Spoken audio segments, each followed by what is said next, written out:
like and subscribe, will you? Thanks! Ang dami ko pong dalang hita. You call this dalandan. Matamis po siya. Wala po ito sa Malaysia, you know. Pero sa Thailand, ang dami po nito. Pag pumunta po kayo sa palengke sa umaga, ito pa ay ginagawang juice. Walang asukal, no nothing, pure. Tada! You know what it is? This one. Ito po ay version, you know, the Japanese lemon? Yung dilaw na bilog, that's quite expensive. Ito po, napansin ko, gagawin ko po sanang pampiga sa sinabawan. But then, it's so different. Actually po siya ay ang katulad niya ay Japanese lemon. Ang bango-bango sa loob. So, ang ginagawa ko po, inilalagay ko sa tubig. Maligamgam. Isang half a liter. Yeah. I'll open it for you.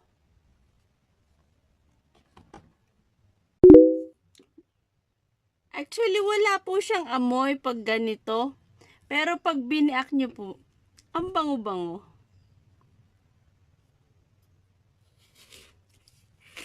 The only thing is, napakakapal po ng balat. Look! The version of Japanese lemon, dito po where I was born. Ang bango-bango, exactly the same. Ang bango.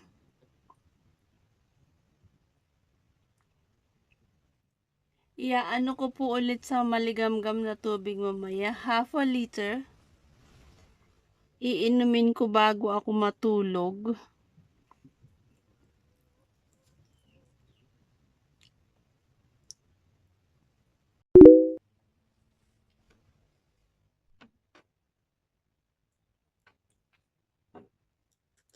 Kain po tayo ng dalandan. Do you know how to eat dalandan? What I mean is that, normally po ang mga tao, inaalis po nila ito. But actually, you don't need to remove it. You call this pit. Ito po ay maraming sustansya kaysa yung pong kanyang flesh. Yung flesh niya po ang naghahawak ng juice. Vitamin C, yeah. But this one, yan, ay, you don't need to remove it.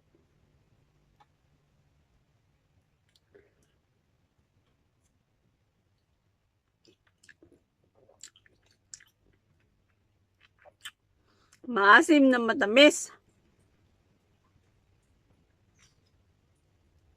Yung pong hindi ko maipakita sa inyo that I mentioned in my past video na bahay ng manok, native chicken, dahil hindi ko po malapitan at umuulan, today, here it is.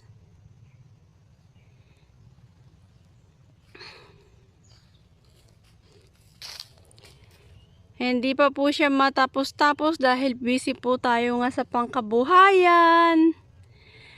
We need vitamin M. What's vitamin M? Vitamin money. Ito po yung bahay ng native chicken. Makulimlim na naman po. Dahil dito po sa Pilipinas, this month hanggang I think February ay tag-ulan, tag-bagyo. Mamaya ay sasaglit po tayo ng bayan dahil bibili po tayo ng gasolina. Sana po ay pag lumaki-laki yung tubig, hindi po tayo makakapunta sa bayan na maliit ang tubig. Pag malaki-laki ang tubig, pwede pa pong i-video. Pag hindi na po pwedeng i-video, some other time. Alam niyo po, pag mahilig kayo sa mga bulaklak, itong pong pink na bulaklak na ito, it's really giving me happiness. Nakakatuwa. Uupo lang ako dito, I'll watch it. Masaya na. Yan po ay umulan, bumagyo.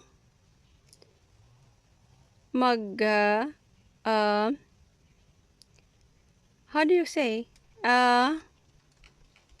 Mainit.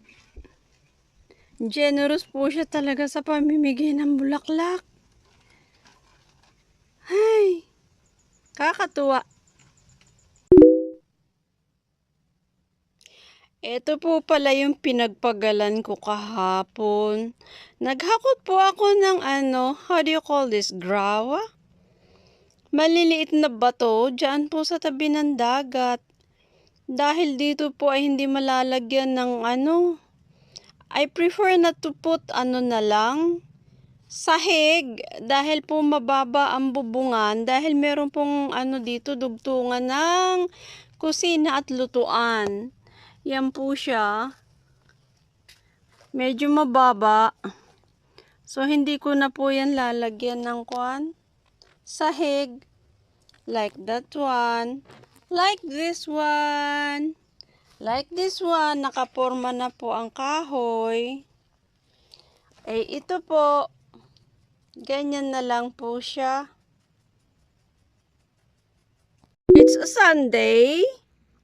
So, time check. It's 4:10 p.m.